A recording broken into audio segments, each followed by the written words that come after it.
My teenage daughter didn't know I was home when she told her friends. Dad is a complete idiot. Mom has been withdrawing money from his accounts for years and he doesn't even know it. They all laughed in our kitchen. I silently went back to the home office. And in the morning, my phone almost exploded with notifications. I never imagined I'd be writing something like this. But here I am, sitting in my car outside a local coffee shop at 6:37 in the morning, gripping a cup I haven't touched. My hands are still trembling. My stomach is in knots. I couldn't stay in that house another second. My name's Ryan. I'm 42 years old. I've been married to Vanessa, 41, for 17 years. We have a 16-year-old daughter named Lily. We've lived in the same house for over a decade, done the holiday cards, the family vacations, the Saturday barbecues with the neighbors. On the outside, we looked solid, normal, boring even. I used to be proud of that. Yesterday changed everything. It was a Tuesday. I had a client meeting get canceled last minute. The guy had some emergency. Normally, I'd just stay at the office, catch up on paperwork or emails. But for whatever reason, I decided to head home and work remotely. No big deal. I've done the work from home thing plenty since the pandemic. I didn't think to tell Vanessa I was coming home early. Why would I? After almost 2 decades together, we don't check in about every little thing. I pulled into the garage around 1:30, came in through the side door. The house seemed empty, which didn't surprise me. Vanessa usually does her Pilates class on Tuesdays, and Lily should have been at school. But then I heard voices coming from the kitchen. Teenage girl voices. I figured Lily must have come home early and brought a couple of friends with her. I walked down the hallway, ready to say hi, when I heard my name. I stopped, completely froze.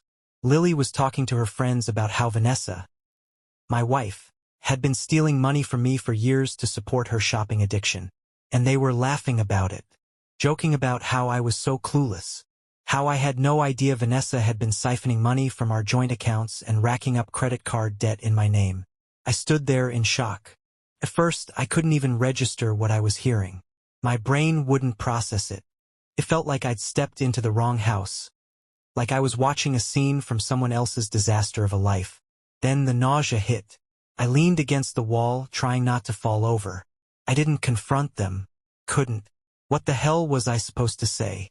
Hey Lily, super cool to hear you roasting your dumbass dad with your friends. Mind telling me more about how your mom's been robbing me blind? No. I backed away, quietly went to my home office, shut the door, and just sat there, staring at the monitor, feeling like my whole world was tilting sideways. They left maybe an hour later. I heard the front door close and a car pull out of the driveway. Probably went to the mall or wherever teenagers go on a Tuesday afternoon. Lily obviously didn't know I was home. Once the house was quiet, I opened our online banking. I don't know what I expected to see. Maybe I hoped I'd misunderstood, that it was some teenage exaggeration. Nope, it was all there, plain as day. Transfers from our joint account to her personal one. Dozens of them. Small amounts, $150 here, $300 there. Nothing that would set off alarms. But they were frequent, almost weekly, and they went back years. Then I checked the credit cards. 3 accounts I had no idea existed. All in my name. All maxed out, nearly $15,000 each. That's $45,000 of debt I didn't know I had. And the worst part? The signs had been there the whole time. The constant stream of Amazon packages. The luxury brand boxes Vanessa said she got on sale. The way she'd get defensive if I asked about something on the credit card. The girls' weekends that always came back with new handbags and shoes. The way she insisted on checking the mail before I did. I scrolled back through years of transactions. Thousands of dollars every month. Tens of thousands every year. She'd been bleeding me dry right under my nose, and I hadn't seen it. I felt like an idiot, and I felt angry, like molten hot, chest-burning rage. But not at first. First was disbelief, numbness, this detached, out-of-body feeling like I was watching it all happen to someone else. Not me. Couldn't be me. But it was. That night, Vanessa and Lily came home like nothing was wrong. Vanessa made her usual Tuesday night chicken and pasta thing. Lily complained about her math teacher. I sat there with my fork in hand, staring at both of them like they were strangers. I wanted to scream, throw the plate, demand answers, but I didn't, because if there's one thing I've learned from spending too much time on Reddit, it's this: never show your cards too early. So I smiled. I nodded. I asked about their day. I faked the hell out of normal. After dinner, I locked myself in the upstairs bathroom and called Ethan, my best friend since college. He's also a lawyer. Told him everything. He didn't interrupt, didn't say I was overreacting. Just listened. Then he told me exactly what to do. Document everything. Take screenshots. Record dates. Don't confront her yet. Stay calm. Be smart. So I did. I stayed up until 3 a.m. going through our financial records. Years of statements. Email receipts. Credit reports. And then I found a receipt for a storage unit, one I'd never heard of. Who needs a secret storage unit unless they're hiding something? Then I found the smoking gun, an email thread between Vanessa and her sister where Vanessa bragged about how she was slowly draining our accounts so she'd be financially set when the time comes. She was planning for our separation, preparing to leave me, and she'd been planning it for years. I didn't sleep. I just laid there next to her, watching her breathe, wondering how many times she'd looked me in the eye while lying to my face. At 5:30 a.m. I couldn't take it anymore. I left a note on the kitchen counter saying I had an early meeting. Then I grabbed my laptop and drove here. And now I'm sitting in my car, trying to keep it together, wondering how I could have missed all of this. At 6:32, my phone lit up, texts from Lily. A bunch of them. Panicked. Saying she needs to talk. That she's sorry. That she didn't mean what she said. That she didn't know I was home yesterday and didn't know how bad it really was. I haven't answered. I don't know what I'm going to do yet. Part of me wants to drive until I run out of gas and just start over somewhere else. But I know that's not the answer. Vanessa's been preparing for this moment for years. What she doesn't know is so am I. Now, this isn't over. Not even close. I didn't sleep that night. I don't mean I slept poorly. I mean I didn't sleep at all. I laid there in bed, staring at the ceiling, listening to the soft breathing of a woman who had been slowly bleeding me dry for years. My mind kept looping back to that email thread, to the transfers, to the secret storage unit. I kept hearing Lily's voice in my head, laughing about what a clueless idiot her dad was. At 7:15 a.m., I texted Lily and asked if she wanted to meet for lunch. She replied within seconds, "Yes, please." We agreed on a Panera halfway between her school and my office.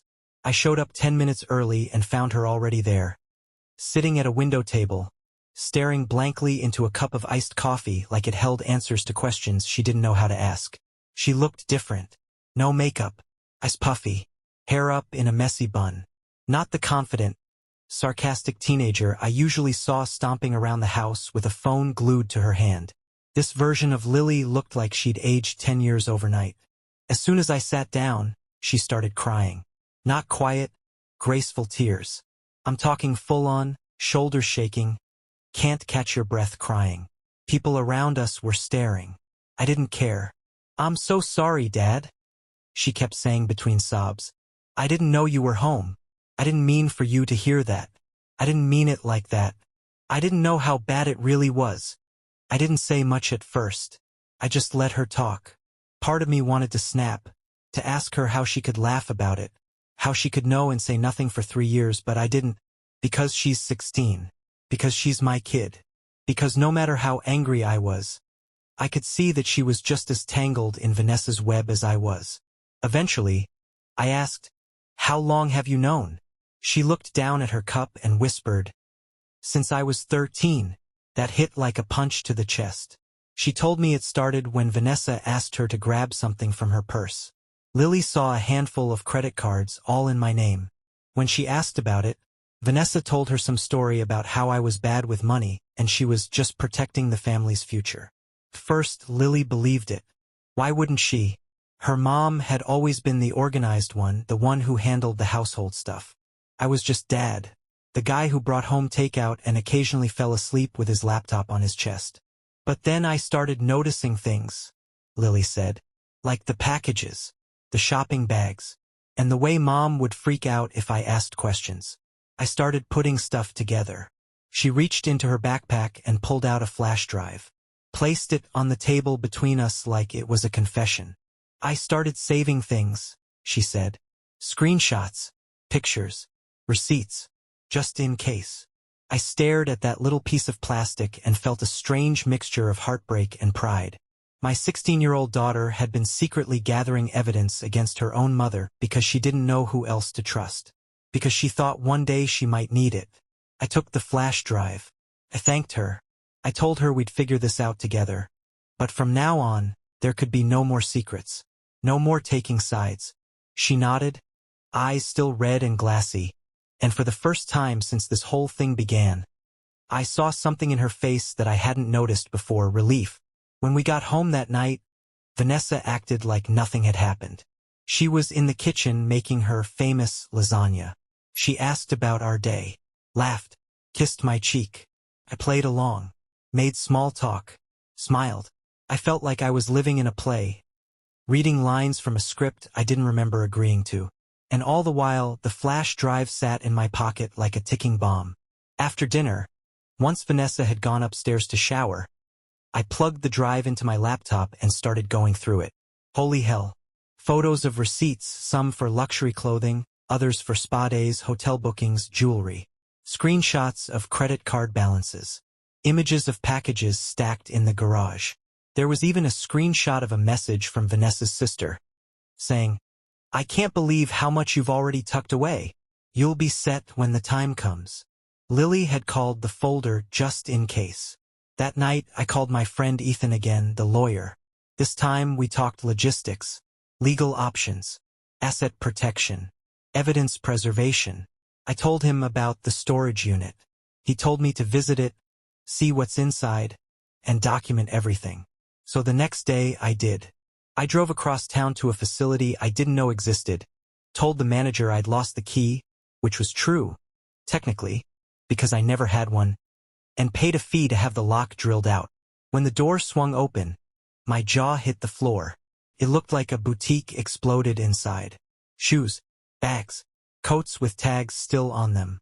Electronics, tablets, headphones, even a brand new MacBook still in the box. Jewelry in velvet-lined cases. Boxes of unopened cosmetics. And everything still in pristine condition, untouched, as if she'd bought them just to hide them. I spent 2 hours taking photos, logging serial numbers, and documenting everything I could. Then I went home, took a long shower, and stared at my reflection until the water turned cold. The numbers were adding up fast.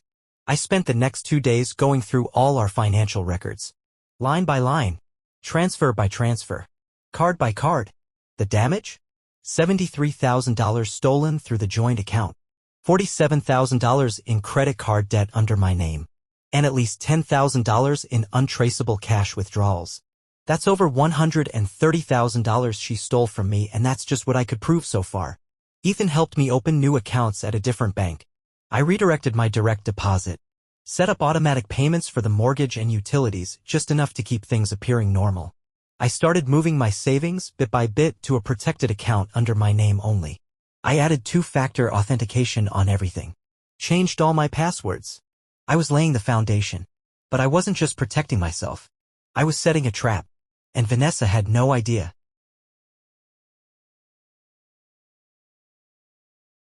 The hardest part of all this wasn't the discovery or even the math. It was pretending. Pretending to be the same husband. Pretending to be clueless. Pretending like I wasn't laying the groundwork to dismantle a 17-year marriage from the inside out. Every morning I made Vanessa coffee. Every night we watched our usual Netflix shows. Every time she smiled at me, touched my arm, asked about my day, I mirrored it. I gave her nothing to be suspicious of. Meanwhile, in the background, everything was changing. I opened a new joint account, one she didn't know was a trap. I accidentally left the login info visible on our shared laptop's browser. I made sure she saw a bank notification come through on my phone. A $112,000 balance transfer from investment rollover. It wasn't real, just a reshuffle from one account to another. Then, during dinner, I casually mentioned that I'd received a small bonus at work. Her eyes lit up just for a second. Not enough to notice if you weren't watching, but I was watching everything. That same night, Lily told me Vanessa had asked if she needed anything new for school, like new shoes, clothes, supplies. It wasn't the question itself, it was the timing. She was testing the waters, seeing how quickly she could spend again. Lily was my inside source now. She'd forward me emails she was accidentally CC'd on. She'd snap photos of new shopping bags stashed under the guest room bed. The kid had a better sense of timing than most FBI agents. For days of silence. For days of smiles, chicken pasta, and Netflix. Then it happened. I got the notification during a Zoom call at work. A transfer from the new joint account to Vanessa's personal one, $8,500. No conversation. No heads up. Just gone. She took the bait. I ended the call early and phoned Ethan. "It's go time," I said. He was over at my place the next morning with a folder the size of a phone book. It had everything: banking records, photos, storage unit inventory, copies of receipts, email threads, screenshots. We printed a detailed timeline, color-coded by category, unauthorized transfers, hidden credit cards, suspicious purchases, and so on. It was overwhelming. But it was airtight. Then came the final piece, the setting. I told Vanessa that I thought we should have her parents over for dinner. "It's been a while," I said. "Would be good to catch up." She lit up. "I'll make my lasagna." Perfect. That evening, I told Lily what was coming and gave her a choice: stay at a friend's house or be there. She chose to stay. "I want to be in the room when it happens," she said. "I'm done covering for her." My daughter, the same one I once worried would never take responsibility for anything, had grown more in 2 weeks than I had in 17 years of marriage. Friday came fast. I woke up early, heart racing. I hadn't slept much. Vanessa was still asleep, face mask on, snoring softly like it was just another day in her perfect world. It wasn't. Ethan showed up around 10:30 a.m. and we went over everything one more time at the kitchen table while Vanessa was out running errands, which I assumed meant buying more crap she couldn't afford. Lily helped us organize the presentation. She even added sticky notes for each section. Around 4 p.m., Kyle and Diane, Vanessa's parents, arrived. They brought wine, of course. They always bring wine. Vanessa greeted them at the door with a huge smile and hugs all around. The lasagna was already in the oven. She was the picture of hospitality. It was eerie, like watching someone throw a party in a house that's already on fire. We made small talk. Weather. Kyle's knee surgery. Diane's book club. Lily mostly stayed quiet, staring at her plate, her foot tapping under the table. I waited until Vanessa started serving the lasagna. That's when I cleared my throat. "Before we eat," I said, "there's something important we need to talk about." The table went still. Vanessa's hands paused over the serving tray. Kyle looked confused. Diane blinked. I reached down and placed the folder on the table. Just the sight of it made Vanessa stiffen. "I've recently discovered some financial discrepancies in our accounts," I began. Still no reaction. Just that same calm, carefully controlled look she always wore when she was cornered. I opened the folder and began laying it out: the unauthorized transfers, the credit cards I never knew about, the debt in my name, the storage unit full of unopened purchases. I explained the totals, the timeline, the patterns. As I talked, I watched her parents' faces change. Kyle turned red. Diane started whispering, "Oh my God," over and over. Vanessa didn't say a word. Just stood there, frozen, lasagna spatula in hand. I ended my presentation with a stack of emails, the one between her and her sister, outlining how she'd been slowly building her exit fund for years. That's when Vanessa finally spoke. She laughed. She actually laughed. "You're blowing this way out of proportion," she said. "Every wife borrows from the family account. You act like I committed some crime." Her tone, dismissive, annoyed, made my blood boil. But I didn't yell. I didn't even raise my voice. Instead, I said, "Lily, do you have something to share?" Lily pulled out her phone and pressed play on a voice memo. It was a recording from earlier that week. Vanessa talking to her sister about the $10,000 in cash she'd hidden at her brother's place. About how she planned to cash out after Lily went to college. Vanessa's face changed instantly. She lunged for the phone. Diane grabbed her arm. Kyle stood so quickly his chair fell backward. "Sit down," he barked. I looked at Vanessa and said, "It's over. I've moved the money. I've contacted the banks. You don't have access anymore. I've retained a lawyer. That $8,500 transfer you made this week? That was the final nail." She stared at me, eyes wide, then narrowed, calculating. "You'll regret this," she said. "You have no idea what you've started." She disappeared upstairs and came back 10 minutes later with a suitcase. I'm going to Travis's, she snapped, and I will get everything I deserve in the divorce. As she walked to the door, I added, I already reported your credit cards. Fraud claims are filed. The accounts are frozen. Her face, I'll never forget it. Pure rage followed by fear, followed by something like defeat. And then she was gone. The door slammed. The house fell silent. Kyle and Diane stayed. Diane cried. Kyle apologized over and over. We didn't raise her like this, he kept saying. I didn't know what to say. None of us did. But I knew one thing. It was finally out in the open. The mask was off. And for the first time in years, I had control. It's been 2 weeks since Vanessa walked out that door with her suitcase. 2 weeks of silence, chaos, clarity, and a strange, unfamiliar calm. The morning after the dinner confrontation, I changed the locks. Ethan had said it was legally fine, given the financial abuse and the fact that she voluntarily left. Still, I felt nervous doing it. Like I was sealing a chapter of my life with a key I never planned to turn. Vanessa texted me the next afternoon. The first message was short. You're making a huge mistake. The second one, a few hours later. We can fix this. Then came the real storm, a dozen texts that ranged from threats, I'll take everything in the divorce, to please don't turn Lily against me. I didn't respond to any of them. Not out of spite. Just, I didn't have anything left to say. The truth was already out. She'd been planning to leave for years, hoarding money, hiding credit cards, lying through her teeth while sleeping next to me. What was left to talk about? Lily stayed quiet most of that weekend. She didn't ask questions. She didn't cry. Just floated around the house like a ghost. I gave her space, but I checked in constantly, not with lectures, just little things. You hungry? Want to walk the dog? Want me to help with your math homework? She usually said no, but once in a while she'd say yes. And when she did, it mattered. By Monday, we'd started settling into something that resembled a routine. The mornings were quieter. The house felt bigger, colder, but also lighter somehow. No more secrets hanging in the air like smoke. That week, Travis, Vanessa's brother, texted me asking to meet. I wasn't sure what to expect. We hadn't spoken in months. Thought maybe he was coming to defend her or chew me out for exposing everything in front of their parents. But when he showed up at the door, he had 2 cardboard boxes in his arms. I found these in my garage, he said. I think they're yours.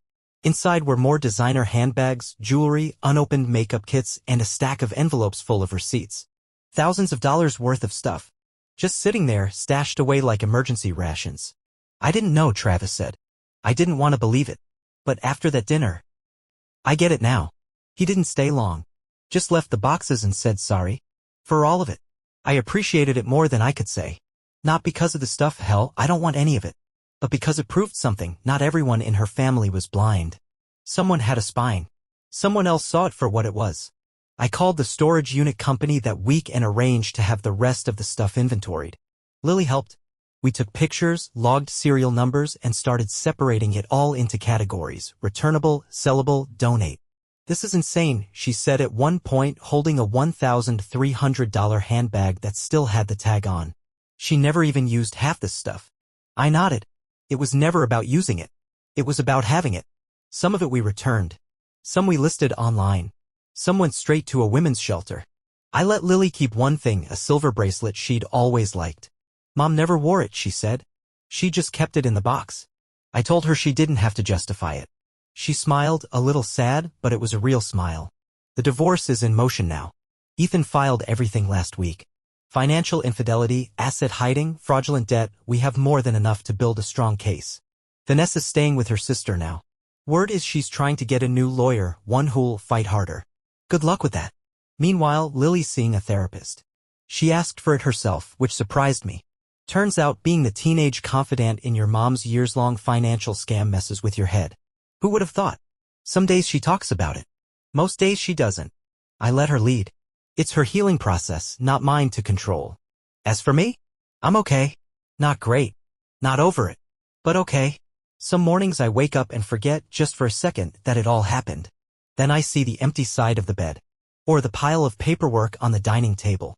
Or the dog whining at the door because Vanessa used to do the morning walk. Reality sets in fast. But there's no more pretending. And there's power in that. I deleted my Facebook. Got tired of seeing the old family photos.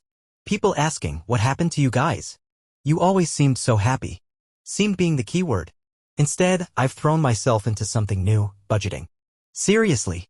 I made a spreadsheet. Categorized every dollar. I even color-coded it, which is hilarious because I used to fall asleep halfway through opening the banking app. But now? It feels like taking control of my life again. Lily laughs at me sometimes. You've gone full dad mode, she said last week. Next step is grilling and New Balance shoes. I told her I already own the shoes. She groaned. We've been watching Brooklyn Nine-Nine together most nights. She makes me watch TikToks and I pretend to understand them. I'm teaching her to drive. She's terrible at it. But we laugh a lot and that's something. No, it's not perfect. There are days when I feel stupid. Days when the rage creeps in again when I think about the money, the years, the trust. 17 years. And she threw it away for handbags and a fantasy of freedom built on lies. But even with all that, I'm free too now. Free from the gaslighting. The secrecy. The quiet tension I didn't even realize I was living under. I see it now in hindsight. How every little decision had to be run through Vanessa's filter. How I slowly gave up control without noticing. And I'm not doing that again. So yeah, this isn't some victory story with a Hollywood ending. No fireworks. No courtroom drama. Just a man, a teenage daughter, a nearly empty house, and a future that finally feels like it belongs to them again. And maybe that's enough. Actually, I think it's more than enough.